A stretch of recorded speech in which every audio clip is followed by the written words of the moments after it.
अस्सलाम वालेकुम नाज़रीन, इस वीडियो में हम आपको बांग्लादेश और भारत के माबैन बढ़ती कशीदगी और बांग्लादेश का चीन और पाकिस्तान की तरफ झुकाव को तफसील से बयान करेंगे।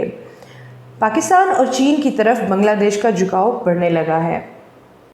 इत्तलाआत के मुताबिक भारतीय हाई कमीशन की मुतअद्दिद दरख्वास्तों के बावजूद बांग्लादेशी वज़ीर आज़म शेख हसीना वाजिद ने 4 माह से इनसे मुलाकात नहीं की है, जो कि वाज़ेह इशारा है बांग्लादेश के चीन और पाकिस्तान के साथ बढ़ते हुए ताल्लुकात और भारत के साथ बढ़ती हुई कशीदगी का।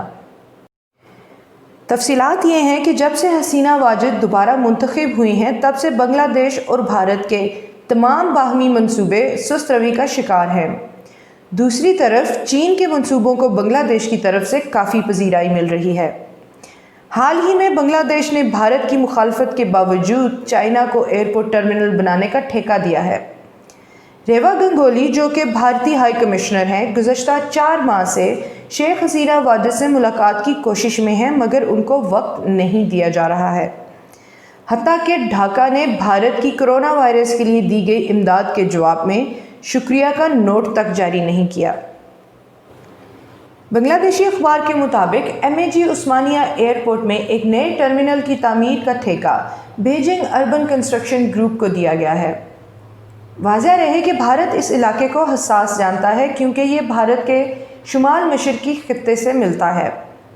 आपको ये भी बताते चलें कि कुछ हफ्ते पहले ढाका में पाकिस्तानी हाई कमिश्नर इमरान अहमद सिद्दीकी और बांग्लादेशी वज़ीर ख़ारिजा में तफसीली मुलाकात हुई, और इस मुलाकात का नतीजा इमरान खान के ट्वीट में नज़र आया, जिसमें उन्होंने ऐलान किया कि उनकी बांग्लादेशी वज़ीर आज़म शेख हसीना वाजिद से फ़ोन पर तफसीली बात हुई है।